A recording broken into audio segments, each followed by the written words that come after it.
Yo, real talk. You're out here spending over $1,000 on a gaming laptop, and half of them can't even run modern titles without choking. Frame drops, thermal throttling, fan noise like a jet engine. It's actually painful.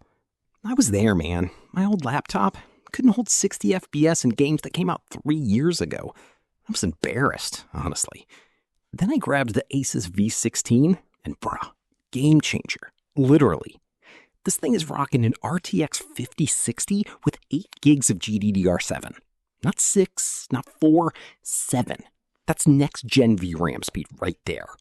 Paired with an Intel Core 7 240H, 10 cores, boosted all the way to 5.2 gigahertz. The CPU does not play around.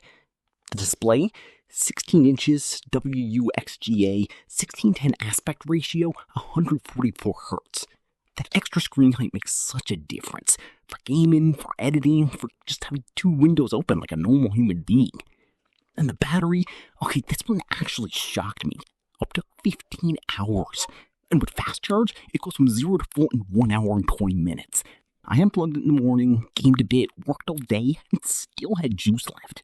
I didn't even bring my charger to the coffee shop. That's a flex. 16 gigs of DDR5 RAM, Expandable 32, Wi-Fi 6, Bluetooth 5.3, HDMI 2.1. The keyboard's backlit, feels solid, has a numpad. Little things that matter when you're actually using this thing every day. Now here's the part that sealed the deal for me.